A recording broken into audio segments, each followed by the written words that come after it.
We're going to start with the Pelicans, who have won 8 in a row. So they've got the second longest active win streak behind Houston's ridiculous 15-game winning streak. They're now 9-5 since DeMarcus' Achilles injury in late January. Now, the streak, some of the wins, 5 teams have been below 500, so it's probably not as impressive as the 8 sounds. They've beaten the Nets, the Pistons, the Lakers, the Heat, Bucks, Suns, Spurs, and Mavericks. So, Heat, Bucks, Spurs, it's respectable. Miami and the Spurs are struggling. The Bucks as well are not, not your top, like Celtics, Warriors, Houston, Raptors level.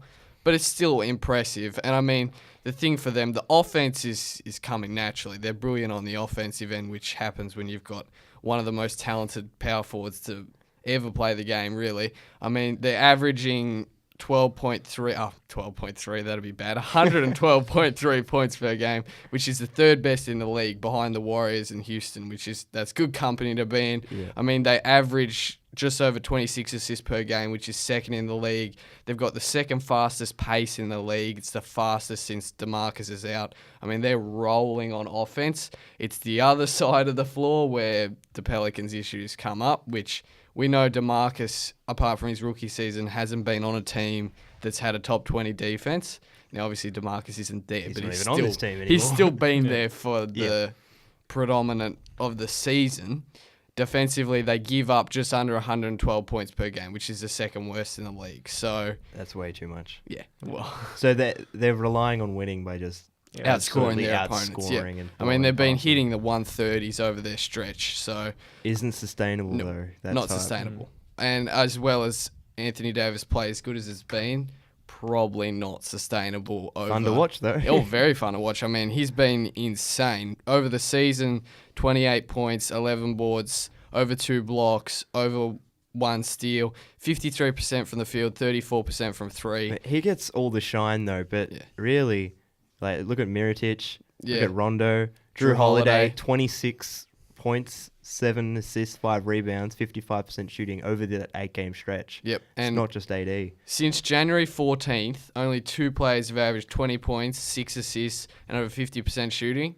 LeBron and Drew.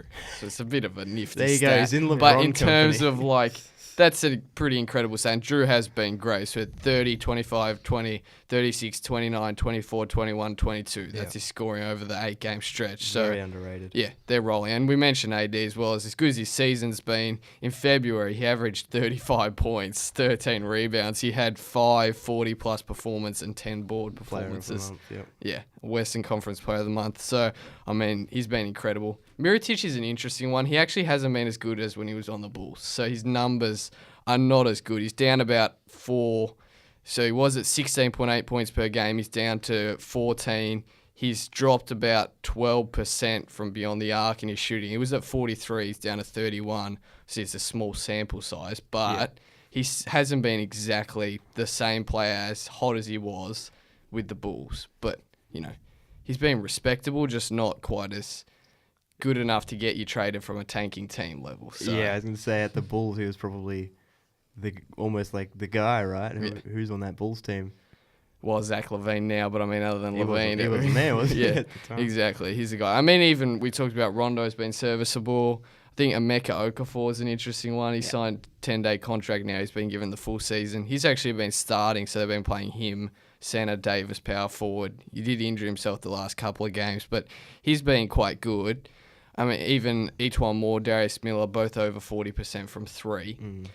I just don't think this is sustainable in the long term or in a playoff series.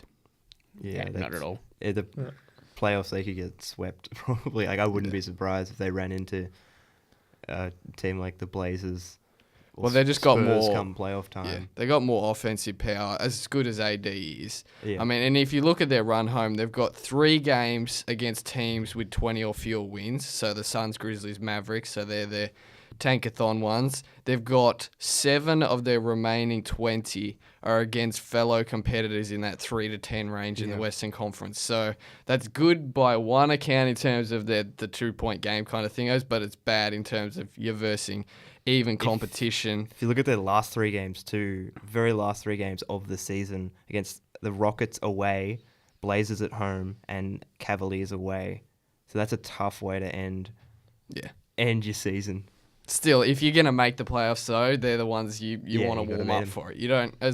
These ones are always a catch-22. Do you want the easy ones that you're going to smash, just before the playoffs as your warm-up, or do you want the tough games? Even if you drop it, you're actually getting a proper hit out. I mean, it's... Well, that stretch of games could be the difference between a home... It's a bit different when it becomes, the seeding's so tight. They haven't had home court advantage in the first round since, I think it was back 09, 08 when Chris Paul was there. So it'd be the second time in their franchise history if they got it. I think it begs an interesting question with their play at the moment.